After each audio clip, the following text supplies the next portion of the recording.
how did she see her role as the foundation first got started? You know, I think in the beginning, she was very much the sort of support system for Chris. And Chris very quickly became kind of a force of nature. He became like a beacon and a magnet. And she was by his side, very much a participant, but by his side. And I would say over time she became more like the central nervous system. She really became the center of gravity for the whole organization. Because everybody saw those pictures of her standing by his side or, you know, being by him all the time. And it was sweet. It was, I mean, it sounds corny, but it was inspiring to a lot of people. I'm thrilled you see it as inspiring because I promise it was no photo op. It was as genuine as it appeared to be. This was a very special love story, and they were highly complementary to one another. In fact, I've reflected a lot over the last 24 hours about what it was that made them such an effective team. What was it? You know, if you spent 15 minutes with Chris Reeve, you knew you were in the presence of a great man. And if you spent 15 minutes with Dana Reeve, you felt like you were a great man. And so if they put the two of them together, it was just an incredibly powerful combination. I mean, but on a day-to-day basis, what was it like being around them? You know, it's funny because it was, it's going to sound odd in some ways, just so incredibly normal. It was a normal, lots of jokes, lots of dark humor. They had a son who was an athlete and lots of talk about soccer and hockey and all the things that you might expect in any family household and any family unit. So it was actually a very natural give and take. And when she was diagnosed with lung cancer, I mean, was she afraid of lung cancer? Well, I think it was clearly a sobering diagnosis. She and I were actually due to make a presentation down at the U.S. Senate. And there was a call that came from one of the staff members saying there was a family emergency. And there was something about the lilt of his voice. I could tell that the family emergency did not involve anyone other than Dana. It was very clear that this was one extremely serious and sobering diagnosis. But I think one of the things that happened in an odd way is over time she sort of became Chris, and she gained Chris's steely resolve. And in the same way that Chris looked right in the eyes of paralysis, she did the same thing with lung cancer. And I would say that even though death finally took her, death should have no pride about this one. She looked it right in the face. Because outwardly, she was almost flip about it at times. I mean, I've seen some of her comments about it. Was that sort of just the way she handled it, or? That was absolutely the way she handled it. Now, I'll give you a story. I mean, she had taken over as chair of the board when Chris left. And, you know, she was a brilliant actress and a very talented singer. And her first love in life was not running, you know, board meetings for a multi-million-dollar global franchise. And so she said, gee, I'd really like it if you would take over and start running these. I said, I don't know, Dana. I really think you ought to stay with it.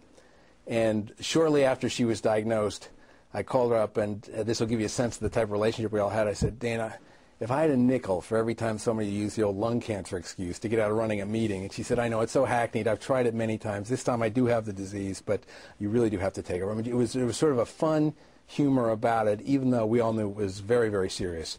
She did have a flip sort of devil-may-care. And in the beginning... But she was, I mean, it's fair to assume, I guess, that she was scared. If she was, she sure never let on to the team. I think there were moments when any single mother with a precious child faces a certain set of realities when she's fighting what proved to be a terminal illness. And I had plenty of conversation with her along those lines. But very quickly, whenever there was an anxiety that would creep into her eyes, it would quickly be met with the same steely resolve that I'd seen so many times before in her. You know, she'd fought hard for 10 years with Chris, keeping him afloat, keeping his spirits up. She really was the DNA that kept the two of them moving forward. And so, who did that for her? You know, that's a great question. She is somebody who had a very close family and believed in close family. She had some very devoted friends. And I think the people who stuck to her were like a glue. And that glue was highly supportive. And when there were times when she was down, she was very easy to coax into a good mood. But I think in some ways, the thing that makes me saddest is if there's any person on the planet who deserved a break, she stood by Chris for 10 long, hard, loyal years. And if anybody deserved a fresh start, it was Dana Reeve. I think, I think that's probably the way most people react to this story, that this poor woman went through all that and... Oh, this is, I want to howl at the moon. I mean, I want a word with God. I mean, basically, anybody who hears this story saying, I want inquiries made. This is someone who is utterly selfless and totally devoted. She gave up her career in large measure, A, to be a mother, and B, to care for Chris, and to really be, in some ways, the emblem of a caregiver in someone in a very troubling situation. And for somebody in that circumstance to do the job so effectively, to run the marathon so well and so courageously, she deserved it. She deserved a break. And as she let go one trapeze bar, which was her life with Chris, and kind of hung in midair, I think everyone was kind of hoping that another trapeze bar would come along with a fresh new life and a fresh start for her. And as it turned out, that didn't happen.